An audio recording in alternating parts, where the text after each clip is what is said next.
Welcome one, welcome all. The greatest day in racing is here. Formula One has already kicked off with a Lando Norris win in Monaco. We get the Indy 500 here shortly in just a couple hours. And then, of course, we get the Coca-Cola 600 tonight. 600 miles of racing there in Charlotte. Should be a great time ahead of us. Stats, how are you doing, man? Doing well, man. 600 miles for some and a lot more for one other guy. Hopefully tonight he'll be able to do what he tried to do last year. Oh, last year we had a bunch of stuff with the rain, right? The weather was ultimately delayed the Indy 500. You also had to delay the Coca-Cola 600, and then Larson got in late. So 1,100 miles of racing for him. I really do want to see him compete. I felt like he was kind of in the mix last year in the Indy 500. I thought he was like third, but he might have had to pit or something like that. So I will absolutely be rooting for him. When watching the Indy 500, should be a fun time there. Coca-Cola 600, though, oh my gosh, how many good cars starting in the back? We got some drama as well with Ross Chastain going out in practice, crashing in practice, despite posting one of the fastest times, and he'll be starting at the back of the pack in 40th. You also got some other cars sitting back there, too, 39th, 35th. Bubba Wallace, 32nd, right? You got Kez. You got a whole bunch of options that you can really just make a case for PD in this race. And, of course, Larson starting second himself. Chase Briscoe, I believe, has the pole as well. I didn't double-check that. I should have before I came on. You are correct. So, again, lots of stuff that you can really think about. But I think ultimately, stats, my first read on this slate, PD. I can get 6 guys, maybe 5 guys without a doubt, plus 1 Dom, who can absolutely move up the pack. And that would not be a worry, right? Certainly some good cars in the back, but traditionally this is a Dominator type of race because we've got more laps. This is like a short track in that we need a lot of Dom points here. You got 400 laps, like 120 some odd laps more than you're traditionally going to get at a 1.5 mile track. So this is going to be interesting. Like you said, there's a lot of place differential plays, but who's going to get those Dom points? We're going to have 1 or 2 Doms to coincide with that. Some of these place differential guys will be disappointing. Someone will, have some mechanical problems, whatever the case may be. So we'll kind of sift through this, see what we think is the best of the chalky plays, and maybe a couple of chalk plays that we feel a little bit better about fading against the market at least. Yeah, without a doubt. Let's go ahead and dive in here shortly. You mentioned it, 400 laps. That's the big thing that you kind of have to look at. What are you looking for specifically when it comes to this race? What's your track preview look like? Yeah, so look, we're in Charlotte, and this is where a lot of these teams are headquartered. So this is a big race for a lot of these owners. Everyone wants to win this one, and I think because of the length of this race, we're going to see first of all the endurance, the mental endurance that it's going to take to win. It tends to favor some drivers with a little bit more experience. The pit crews are going to be essential here. What we saw in practice, too, was there was a lot of differential in early speeds. As we got a few more laps on those tires, everyone kind of got closer and bunched up. So what I'm expecting is really we're going to see place or drivers be able to pass early in a run, and then, of course, on the pit. So I think with the extra amount of pits that we're going to have, there's 4 stages in this race. There does tend to be a little bit of chaos here. We do tend to get some wrecks. We're going to have above average pit stops, and therefore we're going to need guys who are really good. We need a good pit crew. I think we need experienced drivers who can keep the car, keep the car on the track basically for these 600 miles. I think that's going to be crucial as well. And guys who don't typically make a lot of mistakes. That's going to be a big factor here today. Yeah, you said it there too. The headquarters, a lot of teams headquartered there. Really, a spectacle of racing. This is the last time we get it too, right? Because Monaco is moving off the Memorial Day weekend part of the calendar. So it's going to be kind of a little bit bittersweet when watching the Coca-Cola 600. I want to start with the studs, right? Because I think there's a lot to talk about with the stud stats because, of course, you have Larson, right? Who's going to be on hopefully going into mile 1100, could probably eclipse that if there's overtime in the NASCAR race. But then you just look at other guys, right? Like Ryan Blaney, who has been dominant a 1.5 miles with the car he's had. He just had some terrible luck, right? Where it's just like, starting 21st, he offers that great blend of PD. And, I don't even want to call it like late stage upside anymore, because like when you have, 400 laps of a mile and a half race, I mean, everyone's going to be there and have a chance to lead the race almost at lap 100, right? It almost doesn't matter where you start at that point. Blaney at 10-2 is going to command a lot of eyeballs. I mean, Chase Elliott's 22nd, Logano 16th, right? Ross Chastain 40th, and this is if we're going down to the 9K range. That's not even making the case for, Larson, like we said, starting second. Hamlin starting 20th. I don't know about Hamlin anymore, just in terms of Dom, right? If you're looking for Dom points, he has not been it. I mean, he really has not been it since the Cookout 400, and that was in March. In reality, though, I mean, is he really going to post a bunch of laps, led and fastest laps? I don't know stats. You got Christopher Bell there too at 10-7. I want to say this, too, like DraftKings, for the first time, it feels priced up a bunch of these guys to 10K and above, right? And there was a case being made when I was building my lineup, like, you can get just 5 elite plays and just punt a spot, right? Where it almost feels like that punt where you hadn't had to do it in recent weeks, right? And people have done it. I mean, Ty Dillon's been in the winner a lot of times. You also had Shane Van Gisbergen in the winner with Ty Dillon, like 3 or 4 weeks ago. There almost feels a need here where I know that these lower tier punt plays are not great, right? And I hate to just skip down to the punt plays, but it's like I almost clicked Cody Ware in my main lineup stats, right? I did that because I'm like, look, if I can get Blaney and Larson, if I can get 2 guys 10K and above, right? Like that could be worth it here. What are your thoughts? I totally agree with you. Yeah, I like some of these higher priced options. I think, they priced it like a short track, I think, where with some of these more expensive drivers, we've got higher price drivers, I should say, than typical. So I like a few of these options here in the in that 10K and above.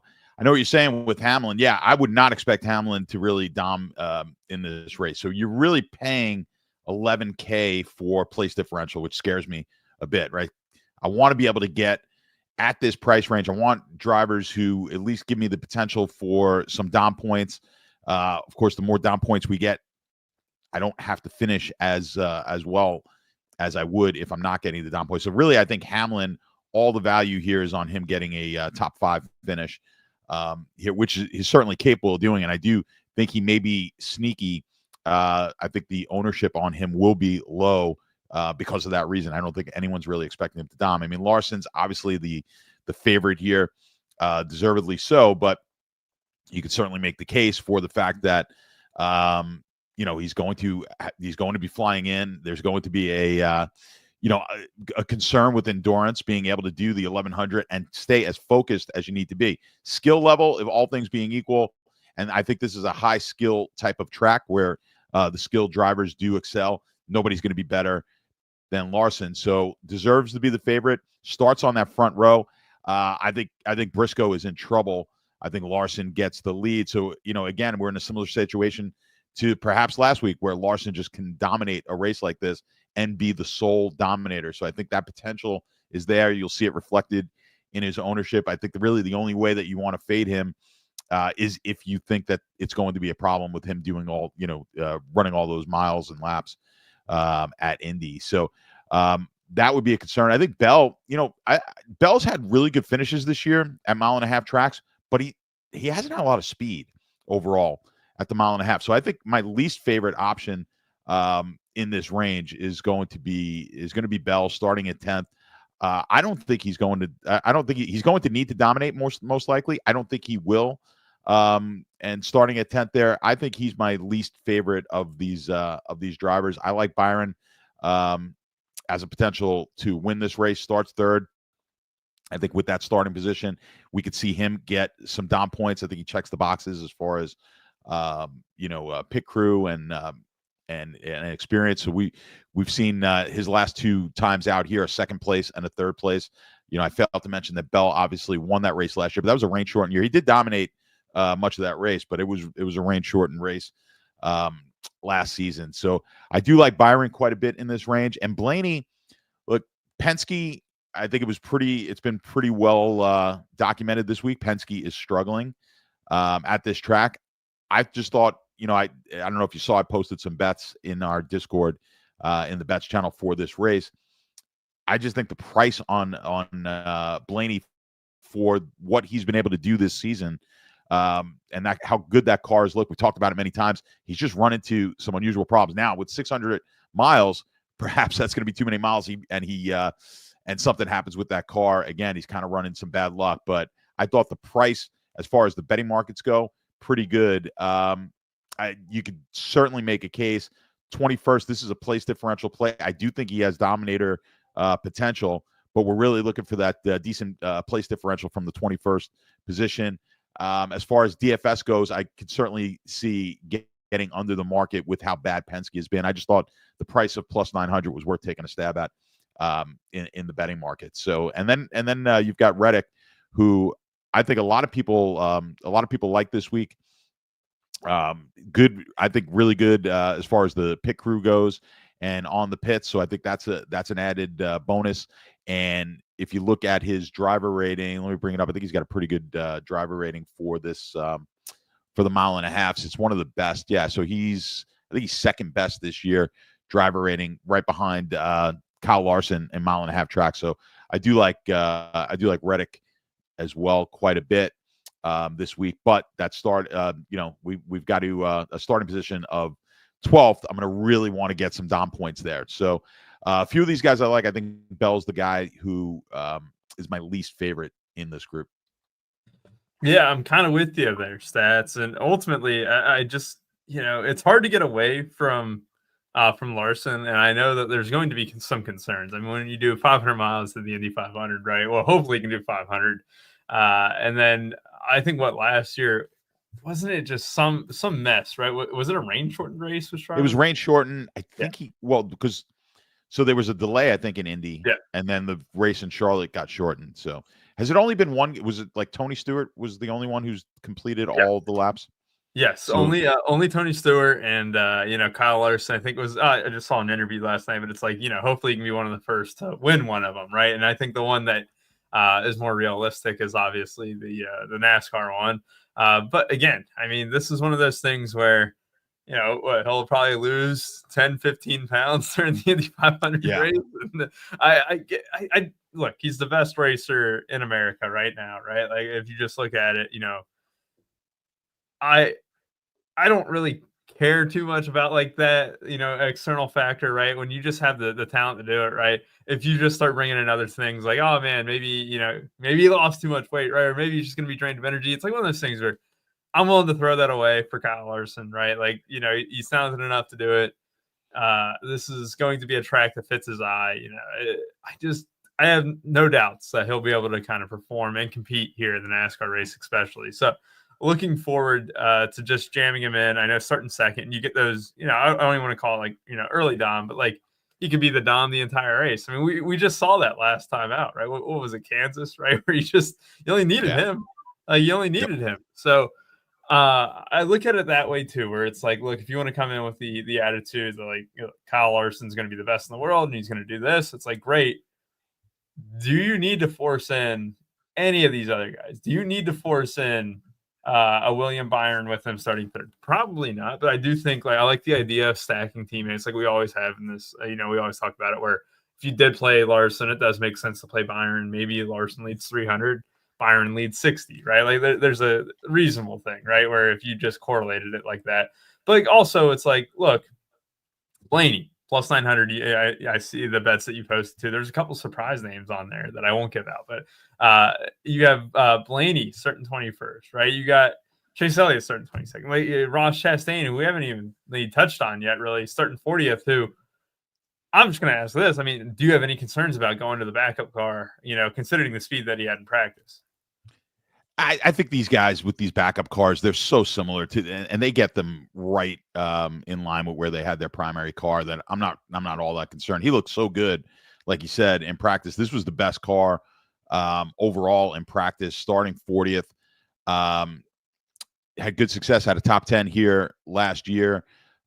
I think if there was a lock button play, if you wanted to lock someone in, you're playing a 20 max and you just want to have one driver, I think Chastain would be my lock button guy here this week. Yeah, I'm just having any tough time getting away from him, which is funny. I mean, you got the opinions around Ross Chastain overall, right? But then you also have the opinions around like a Carson Osavar who is starting way back there as well. So it's like it just becomes a point where if you assume a race plays out clean, there's almost no way that they're not going to be optimal. And if you're fading them, you're just hoping for a wreck, basically. You're hoping for them to DNF at that point. And I just look at Chastain, and this is why the punt is so appealing to me, is because when you play Chastain, you play Larson, click Blaney, right? You're going to need someone real low. And I've kind of already given away the formula here, but it's like not the formula. It's going to be, I would say it's going to be a very popular route where the punt, very popular could be, 7% ownership on a guy like, God, who is down there? You have Cody Ware down there, right? Like, or anyone else. It's like, yeah, it's going to be popular, but at the same time, it's like, who are you fading in that range? Who's just like not worth it? Like, if you're fading Larson, okay, then you can get unique elsewhere. You can play Byron, for example, starting third, right? That's good. That's fine. That's dandy. But then if you want to get cute and fade like Chastain or Hocevar or Bubba Wallace or Keselowski, right? You got like all these names there starting 30th and back. It's just hard to do here, stats. And in reality, I think like if I, let's say locking Chastain, you can only have a maximum 2 guys above 9K, right? 9.2K and above. You can only have a maximum of 2.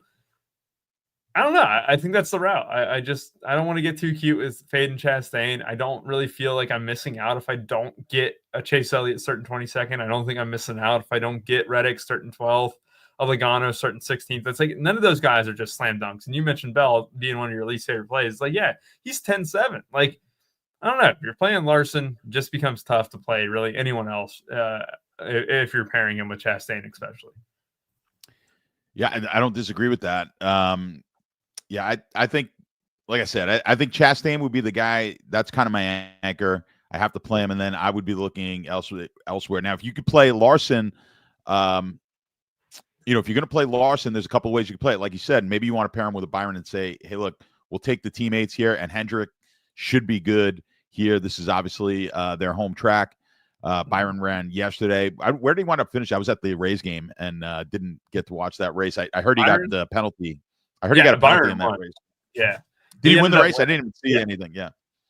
Yeah, he ended up winning the race there, and I saw the penalty too. He had a speeding penalty. Yeah. It's funny because you brought this up, but it's like, how do so many guys speed in the Cup Series and in the Xfinity Series? Because who else got someone else who was in the lineup also had another speeding penalty too, and I'm just sitting there like, how do these guys always speed? And then in Formula One, there's never a hint of speed. I know they have the pit limiter and stuff. It's like, is NASCAR just that strict where if they're like a quarter over, it's just caught? I think they are. Yeah, they are. I would say, well, with Xfinity, we'll blame it on some inexperience, but Byron should certainly know better.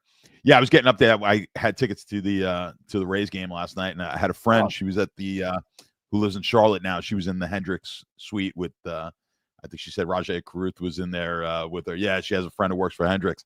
So she was texting me. She's like, oh, no. She's like, Byron got a penalty. I was like, I didn't know at what point in the race. I'm like, it sounded like it was pretty late. I'm like, it's probably too late now. He won't win. So I didn't even see the finish. So, yeah, it's funny that he won.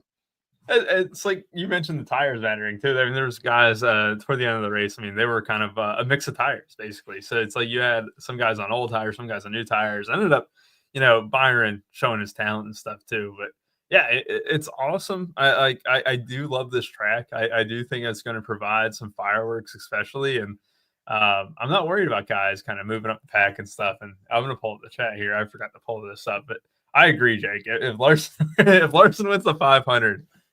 I will say this: I'm betting him for the 600. I mean, who cares about short odds? Because I think he'll be the hungriest man alive. It'll be like, yeah, that's history. That's going to be real tough to ever beat. So yeah, there's no doubt.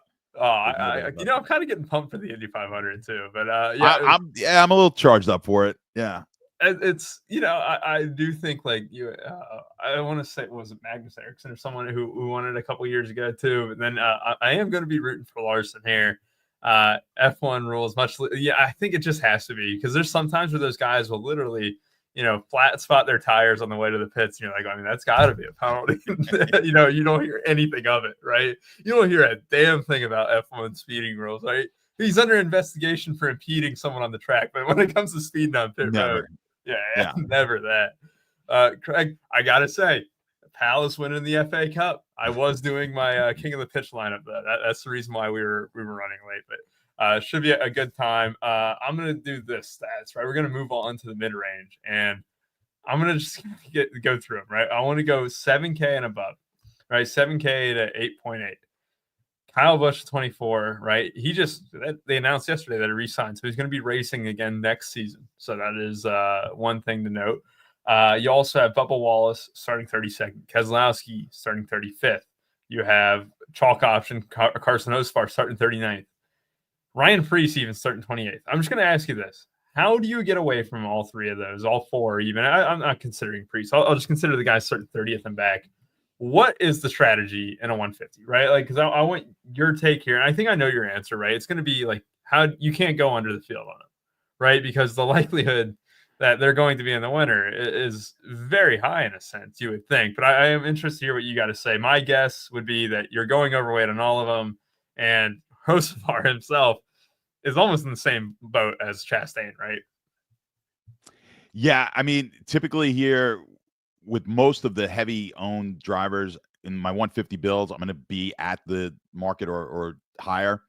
And typically I like to get one. And obviously I said Chastain was my guy. So that'll be the guy I'm going to kind of push it with, which is naturally going to bring down some of my ownership on those salaries, in that range, in that 9 to 10K range, probably lower some of those guys. But I think of all these drivers, if there's one guy that you want to get under, or if you're a single lineup build and you're like, which one of these guys can I leave out? I think it's Hocevar. Now, Hocevar was great, maybe the best car in practice. Again, we need that discipline for 600 miles. And I don't know if Hocevar's got that. So I think the risk of a Hocevar kind of wrecking out of this race is high enough where he warrants getting under, or if not, fading in a single or three max. So I think of all these guys, that's the one guy I would look to fade. I think Bubba Wallace down here is fantastic. He's got one of the best pit crews, and he's had top 10 speed pretty much all year here at the 1.5 mile track. So I would have a hard time getting off of Wallace. I like Keselowski. I think that's the guy more people would kind of look at and say, this is the guy we should fade down here. I kind of like I like Kez. There's one option. I'll just bring it up. There's one book that's way mispriced right now. I mentioned it in our chat, and that's where, if just taking a stab on Keselowski. Not that I think he's going to win the race, but if you can get it at that book, it's just a silly price and well worth taking a stab at. Like I said, I don't really expect, with what we've seen out of Keselowski this year, don't really expect him to win this race. And I think he'll probably be the lowest owned of those guys that you mentioned that are starting kind of 30th and back. And for that reason, I think maybe you want to get a little bit overweight on Keselowski. And I think, what do you think over the market would be on a Keselowski? I think he'll be the lowest owned down here as far as the high owned guys.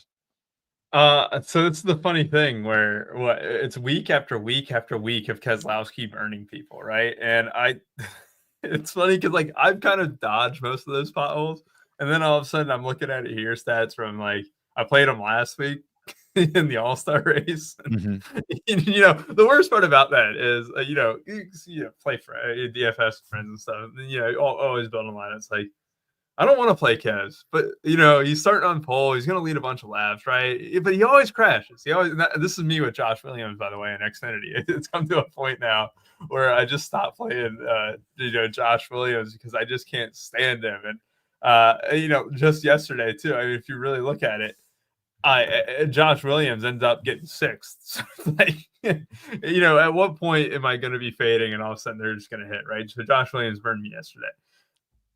I want to get over that sense in my head where it's like, look, Keselowski's been so bad all year. if he's bad again, right, like he's going to be pretty high on. But I'm with you. I think a lot of people are just going to be, their hands are still burnt from the stove they touched. I do think he comes in a little bit under owned, and it's really tough to fade. I mean, it really is. We're not rocket scientists here telling you to play, guys like Chastain or Bubba or Keselowski, but it is really tough to get away from those guys. And I think I'm with you on Hocevar, right? Where if there was one to fade, because I think Bubba and Keselowski, I mean, they're going to have, just as good of a chance to get top 10 as anyone else. And Carson Hocevar, he's ruffled a lot of feathers. He's ruffled Ryan Preece's feathers in recent times as well. So it's like there is pivots around him, right? If you do want to make a competitive tournament lineup, you can pivot away from Hocevar.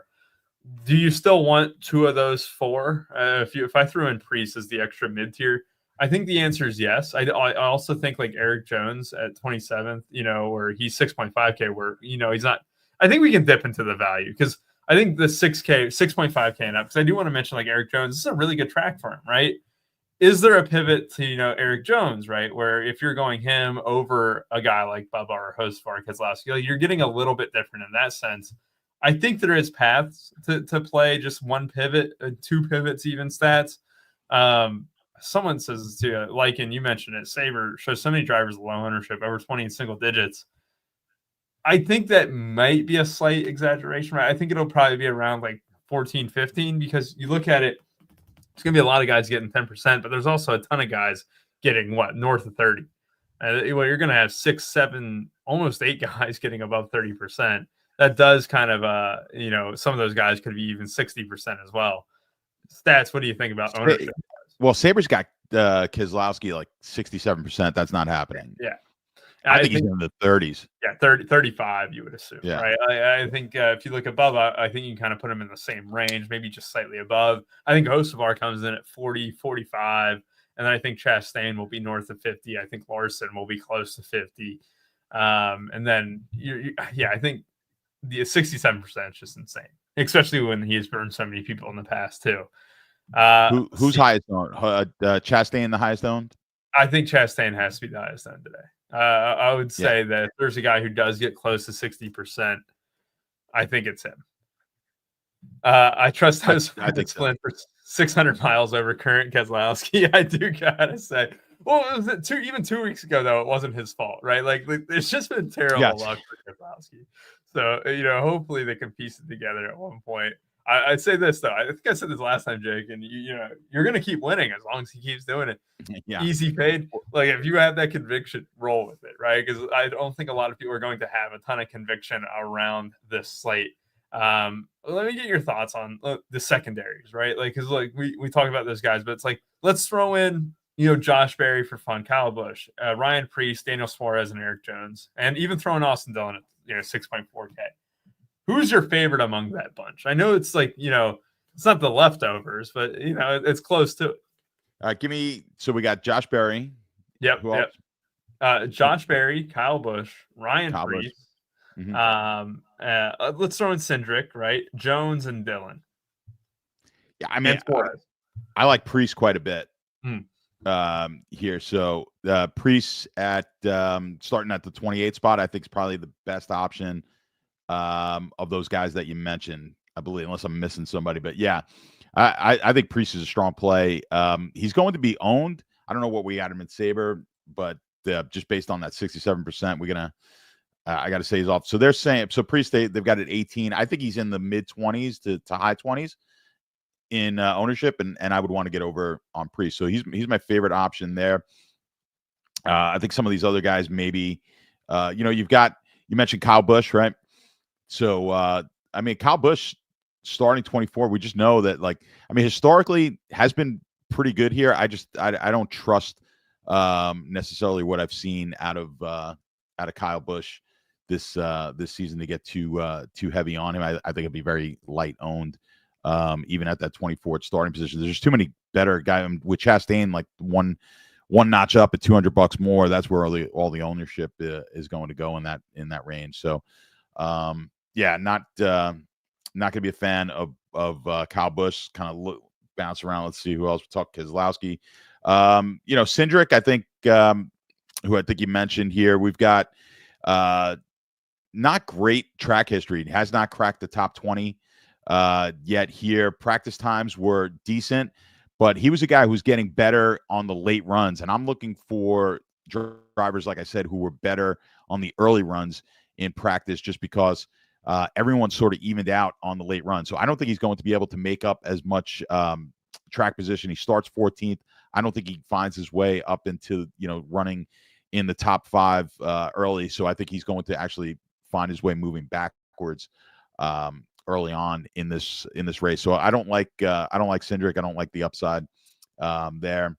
Give me who else we got down there that we haven't talked about? Suarez, Jones, and Dillon. Yeah, Suarez. I think some people really like Suarez this week. I think he ran fine, decent in practice, kind of right middle of the pack, a little bit better than mid pack. Worry a little bit because it looks like he's kind of on his way out at Trackhouse, and so I worry a little bit about that with Zilich coming in if they put any focus, extra attention towards Zilich this week. But I think Suarez is a decent play. I think he's a good pivot. It's going to be fairly low owned. I don't mind pivoting, and throwing some Suarez's in there. I think will be a little bit of a differentiator. And starting 25th, I have no problem. I think he's a decent place differential play. He's run, for his price, pretty respectable as far as his driver rating's been on 1.5-mile tracks this year. He did have a second place in Vegas this year, and then the last time out at Kansas was awful. So he's kind of been all over. He's had a couple of top 10s at 1.5-mile tracks this year. I don't mind Suarez at all. Yeah, I like that. And you also have, Trackhouse qualified poorly. I mean, it's not their fault that Chastain crashed too and wasn't able to qualify. But if you really look at it too, not that, he is in play, but Zilich is in this race, right? Hold on. This is his first Cup race. Yeah, so first oval, right? Because wasn't he in the Cup race on the was it Texas? Oh, he may have been. Okay, yeah, that's right. So this might be his first oval race. Yeah, I'm trying to pull it up here because what is he starting 30th, right? He's starting 33rd at 6K, right? So you look at future replacement of Daniel Suarez. I mean, it's looking more and more likely that it's going to be Connor Zilich, right? Where if Daniel Suarez were to leave at the end of the season, Zilich would be the guy who would probably step in and replace him here at Trackhouse. Or that seems to be a slight rumor that I was reading on, over the past few weeks and stuff that Zilich could be the one stepping in. But I think, Suarez might want to be like, prove himself, right? Because I think he's been okay, right? But I do think they're hoping for a little bit more. I mean, his wins, Atlanta last year was awesome, but it was a super speedway, right? So it's like anything can happen at those type of tracks. One thing that I did want to mention too is just because, we focus so much on the PD, right? Or at least I have, right? And is there any Dom upside? Like, if you're going into this, right? Because I know someone mentioned Alex Bowman, right? Was it Jake mentioned Alex Bowman potentially? So I don't know if there is any Dom upside here, but if I just threw it out here, like Busher, Briscoe, Gibbs, Bowman, right? Is there anyone there that can lead laps who you're like, look, I want to get over on them in tournaments? Oh, God. So I think Bowman would be the guy. I think Bowman's got a lot of I think we'll get low ownership because of the start position. And I think he would be my most likely kind of surprise guy to be able to dominate this one early. So I think he's had top 5 pace at pretty much every 1.5-mile track that we've been to so far this season. Gets better late in races. So if he leads, I think he'll lead this one late. And I think definitely win upside for Bowman. So I like Bowman here if you're looking for somewhere to pivot to maybe get some Dom points. I think especially late, I would look to Bowman. All right, I like it. I'm trying to think of anything else that we could come over before we get into these values. Because for the most part, when I'm looking at just some of these mid tiers, I know it's a lot of PD and stuff, but I do like the Bowman pivot. Maybe if you got 40 laps led somehow from a Hendrick car, starting 8K at starting 9th, like it's worth it, right? It could be worth it because I think the bar you're looking at for fantasy points, it's a high bar, right? It's a lot higher bar for me because I think you look at so many guys who have a high floor. I almost want minimum 46. And that sounds a bit high, right? But if you don't get 46, I don't think you're going to be in the winner. And it could even be as high as 50 because I look at, let's just say Chastain, right? You look at it 50, right? Easy that if he doesn't wreck, 50 points is going to be the barometer, maybe probably a little bit higher, right? Same thing can be made for Keselowski. I mean, you can make the case for, Hocevar, Bubba Wallace is going to be in that same boat, right? Just a lot of PD plays that I do think that if you're going to beat them and it's not through Rex or whatever, it's got to be off a little bit of Dom points, right? And those Dom points could be a guy like Alex Bowman. Hell, it could be Chase Briscoe, even though we're both on Larson, right? But if Briscoe were to lead, a significant part of the first race, right? Let's say he stays ahead of Larson and all of a sudden he can't pass for the first 70 laps or whatever, right? There's hope. I believe the stages are broke down. Is it 100, 100, and 200? I would believe that seems the most logical. Let me check. It's four stages. Oh, it's 4 stages this time? Yeah. Okay, so let me see. Yeah. I've got it here somewhere. What is it? 100, 100. They're all, yeah. 4, okay. Obviously. Yeah, that would make sense with 400 laps. Yeah. Yeah, you'll have pits and stuff too, but it's one of those things where I was looking at. I was okay, so 4 100 lap stages. So yeah, I mean, there's a chance where just say everything broke right for Briscoe, right? And anyone can know that. But yeah, just trying to think of any food for thought on any of these other pivots in this range. Stats. Let's move on to the values. Let's we talked about Jones, talked about Dillon a little bit, right? But it will just 6.5K and down. I'm going to say my piece on Jones just because it's been a good track for him. He does make builds that maybe not a lot of other people will see. And the reason why I say that is because I think a lot of people will start their lineup with Chastain, Hocevar, Keselowski, Bubba, right? That's the cash route, right? Just threw in those 4. This is my cash route. If you went from one of those guys to Jones and you free up 1,000 in salary, right? Like it's worth it, right? In my opinion, this is a good Jones track. This is definitely a track where I could see him competing, right? If he got top 15, like all of a sudden you're looking at a decent fantasy score, you're almost hitting that 46-point mark. I think it comes fairly close to that. Jones is someone that I think I could see myself pivoting to off one of those chalky options. I think the further you go down, the more popular those pivots become, because I think Todd Gilliland at 5,900 starting 34th. I think he is going to be pretty popular just because, look, I think you need to punt. I think you need to at least punt one spot below 7K, below 6K, more importantly. And then he's like one of the few options who makes a lot of sense. Like you're not going to click, John Hunter Nemechek or AJ Allmendinger over him, right? I think the case can be made for a guy like Zane Smith. But then you dip down and it's like, 29th for Cole Custer at 5,400. Shane Van Gisbergen starting 30th. Like there's still 10 cars behind him. It's still a 40-car field, right? Like that's the one thing you kind of got to remind yourself is that, there's 40 cars here. Just because you're starting, 33rd, you can still fall back 7 spots. It's not like usual, or you can fall back 3 or 5 spots even. Like it's just an extra 2 spots you can fall. And this leads me to, Cody Ware starting 36th, a car that I can rely on to run 600 miles. I think yesterday one of my friends put it perfectly. I said, Billicky, right? What if we play Josh Billicky? It's like that car can't make it 600 miles, but Cody Ware's car, it probably can, right? Like it's one of those things where you just determine that because Riley Herbst starting 31st. I mean, there's a decent chance that Riley Herbst ends up 31st. And if you get any sort of attrition, though, it could be that Cody Ware outscores him or, just cuts through PD.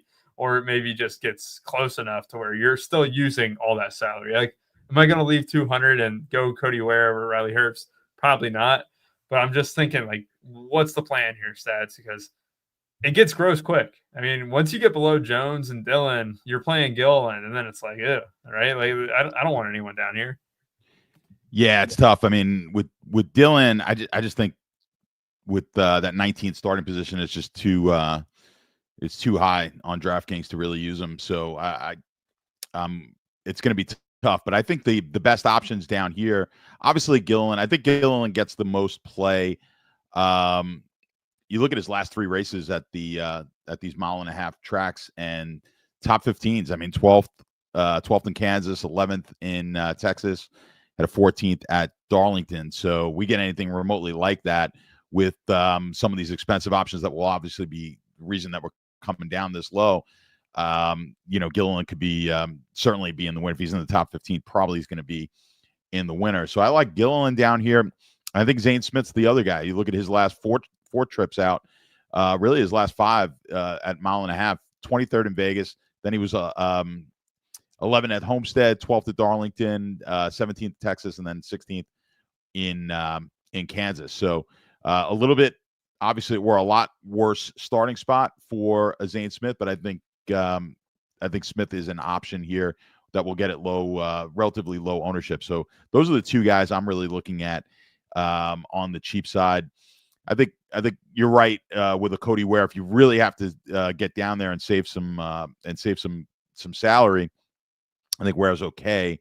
Like you said, we're just looking for someone at that point. If we're getting under 5K, we're looking for someone who's just going to be able to keep it on the track, run the entire 600 miles, and then yes, through attrition and everything else, we'll just have guys wrecking out. If we get like 12, 13 cars wreck out and finish behind them, that should be good enough. Just get us any positive points. So that's really what you're looking for with those guys down there. And I would say I would agree. Where would be your best option? I think Van Gisberg is a decent play starting 30th as well. I think he'll be fairly low owned.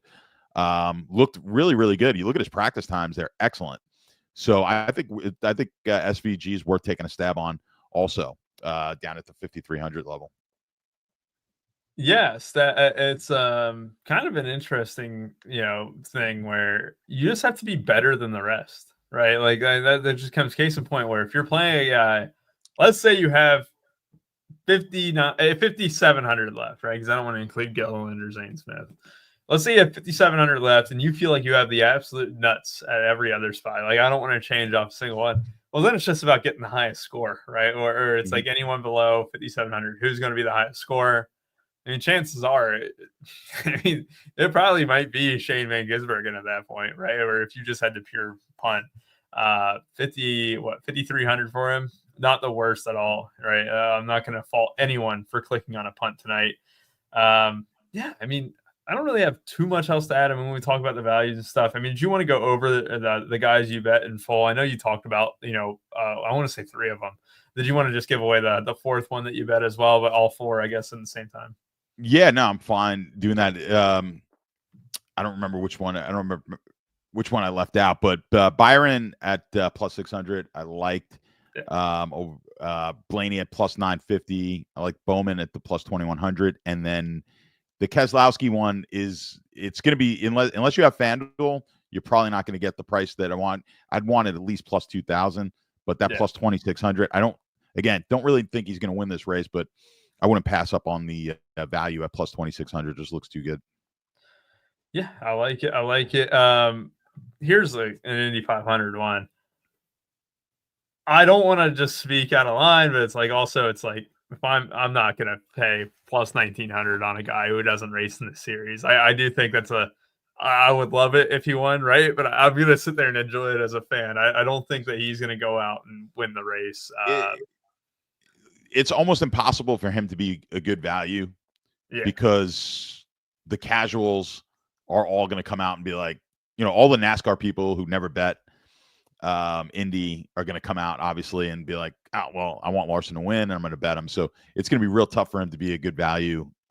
So without me, I don't dig that deep into Indy. I would assume he's probably not great value. Could he win? I mean, it's possible. I'd love to see it. Yeah, I think you're making the same assumption I am, right? Where it's just like plus 1,900. Yeah, I don't know. It just seems like a thin line for a guy who doesn't do isn't a regular in the series, right? Which I mean, hell, we bet Shane Van Gisbergen at worse prices, I assume, when he was at a road course when he was 7 on last year. So I guess there could be some exceptions, but I'll say this: if you want to bet it, though, I'm going to be rooting for it. Jake mentions Ty Dillon can get there if you get the top 20. I mean, Ty Dillon's been in the winner so many times in a row. Like hell, starting 19th is high, but at the same time, if he got another top 15 himself, absolutely could do it over Shane Van Gisbergen in that range what we were just talking about.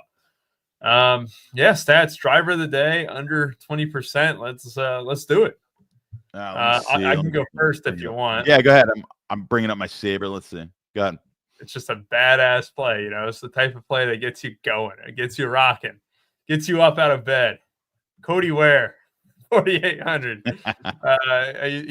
He's one of my main teams here. I love the lineup it creates. I'm not pivoting away from that lineup.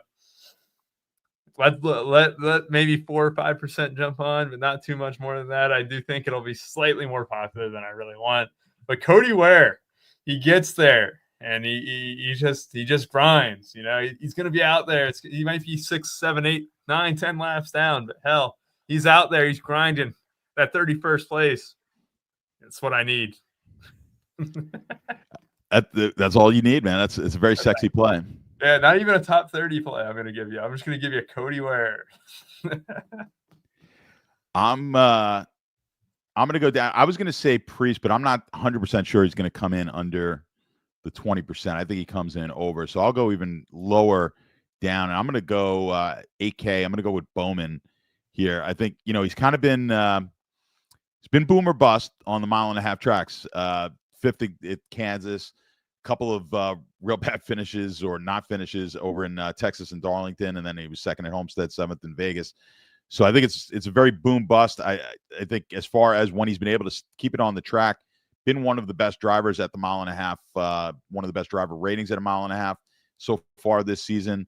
So I think that's a sneaky sleeper pick. Like I mentioned, I think he can lead some laps here and get us some Dom points as well. So and he's going to probably need it in that 9th spot. So I think win upside for Bowman and certainly some upside to get some laps led for us. Yeah, absolutely. Absolutely. 4 stats and 4 eye. We appreciate y'all for watching. Hopefully you have a great time watching all the racing today. There's actually MLB that already kicked off. The Detroit Tigers started at 11:35, I'm guessing, because I looked at my phone and I was like, oh man, there's already a baseball game. 11:35. But we got 1:35 locked, which is good for baseball. So we got for the main. So I'm jumping on that right now. And you'll have the boom report. The boom report, man. That thing's been it's been great. It's been great for a lot of people cashing in with it, especially if you're building like single entry, 3 entry max. That thing is great. I'm working on something similar for the NFL, so we'll see how that works. I love it. I love it. For stats and 4 eye, we appreciate all for watching. Have a great rest of y'all's day and have fun watching the races. Good luck. Bye-bye.